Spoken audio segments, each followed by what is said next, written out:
The trio arrived home and Leah began cooking for the girls. Bella began showing Gaia her most prized possessions, little things that she has collected over the years. But Gaia showed no interest, not because what Bella had was boring, but she was enamored with something else. The shiny sphere-shaped item that was given to her by the older lady. Leah looked over at Gaia and noticed she was holding it in the air and staring at it, unsure what to make of it. Leah chuckled to herself. Gaia, do you like the gift that Grandma gave you? Do I like it? I don't know. What is it? Well, it's a piece of candy. Candy? Gaia said as she looked over at Leah with an extreme curiosity. Yes, it's a small ball of honey.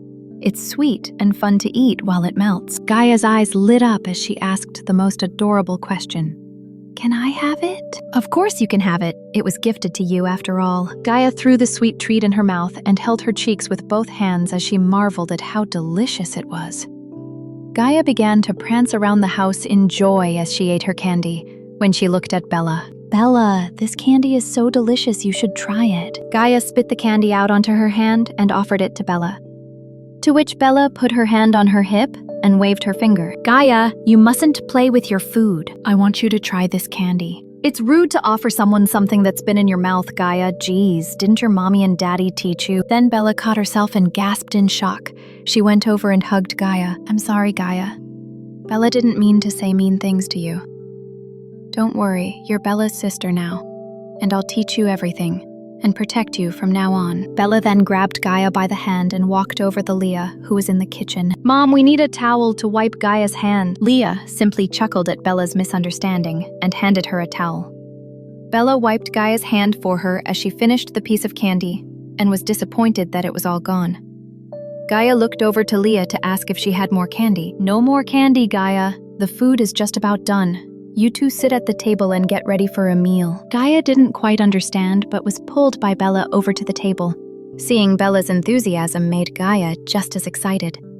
There must be something good coming. Leah brought over a big pot that had a simple stew in it, a light broth, meat, potatoes, carrots, a couple smaller bowls and spoons to eat with. Leah went around and filled up the girls' bowls with the stew. Bella quickly grabbed her spoon and began to throw the food in her mouth, which made her choke from eating too fast. Leah quickly scolded. Bella, where are your manners? You ought to create a good example for Gaia. I'm sorry, Mommy, it's just been so long, Bella said with the brightest smile on her face, one it would be hard to look straight at without squinting your eyes. Gaia just observed and saw Bella using the spoon. Gaia picked up the spoon and put some broth on it and took a sip. The flavors that came through was too much for Gaia to process. She didn't know how to describe it, so she didn't. Just like Bella, Gaia began to funnel stew into her mouth as fast as possible. Just like Bella, she began to choke from eating too fast and spit up a little stew. See, Bella? Gaia followed your example and now she has soiled herself. It's not our fault, the stew is just too good, right, Gaia? Gaia nodded her head. Yes, it's good. She was then pulled by Bella to her room. Bella gave Gaia a change of clothes, but her clothes were a little too big for the goddess. The shirt looked as if she was wearing a dress. This is my favorite shirt, Gaia. I'm giving it to you as a gift for becoming my sister. But be careful eating the stew.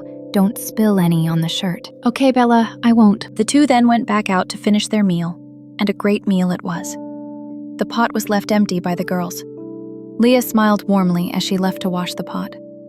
The girls sat in the living room, and Bella told Gaia of all her adventures when she was going out to find herbs for the doctor. Running from Tiger, who was trying to bring her back, fighting off rabbits that were trying to eat the herbs, escaping from bugs who were drawn to her from the smell of the plants. The stories died down as Bella began to get tired. That's when Leah walked through the door and told them that it was time to get ready for bed. Bella washed her face and put on her pajamas. Gaia followed along, but didn't change clothes as what she had on was all she had. The two slept in Bella's bed, sleeping while holding hands. The little family was starting to form, and bonds began that Gaia would have never saw coming.